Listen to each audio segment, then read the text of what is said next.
Bakit mo nilaban? Para po sa anak ko po.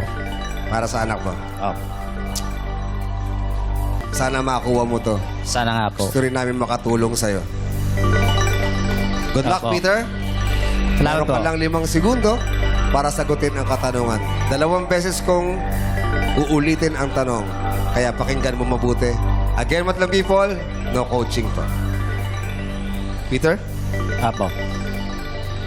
for 100,000 pesos, sa anong 1997 Hollywood film ginamit ang awitin ni Celine Dion na My Heart Will Go On? Ulitin ko, Peter. Sa anong 1997 Hollywood film ginamit ang awitin ni Celine Dion na My Heart Will Go On? Meron kang 5 segundo. Go. 1980s. 80s po. Ang sagot mo ay 80s? Opo. 1980s? Opo.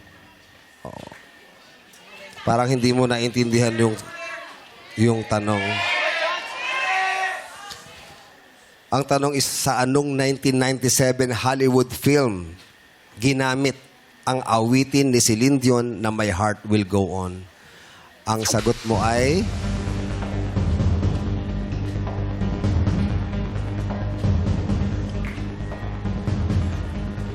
Pelikula? Sa pelikula. pelikula.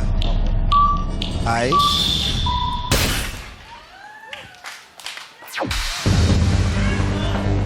Gusto namin makatulong sa'yo eh. Kaya inulit ko. Gusto mo pang ulitin ko ulit?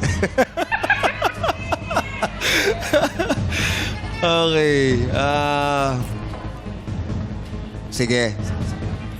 Okay lang po. Pero ang sagot mo kasi ay 1980s or 80s. Wrong. Mali po ang... Apo. Kasi ang tanong sa anong 1997 Hollywood film ginamit ang awitin ni Celine Dion na My Heart Will Go On? Anong kanta yun, Ann? Near, far, wherever you are. Horror. Teka, horror ba yun? Di horror yun, Gil. Sorry, man. Ang sagot ba ng people ay... Eh, kay Tito Dolphy. Dolphy. Yun. Si Tatay Nick. Opo. Alam mo yung ganyan niya, no? Medyo nablako Nakalimutan ka lang. niya. Oo, nablako ka lang. Sayang. Hayaan mo na. Kami tumutulong naman sa mga talaga. Oo naman. So, Tulong tayo. mag-uusap-usap kami para makapagbigay sa'yo ng tulong. Okay, Peter? Sige po, maraming salamat po. Kailangan lang talaga natin magsumikap palalo, lalo ka na mayroon kang anak na ginagamot. Ha? Pagdadasal natin yung anak niya, nagbabalik. Ano pangalan niya? Abigail po. Abigail! Hi, Abigail! Pagaling Nandito ka, yung tatay Abigail! mo. Yes. Tutulungan namin yung tatay mo para merong pampagamot sa'yo. Okay? Okay. Salamat po. Okay. Palakpakan natin si Peter!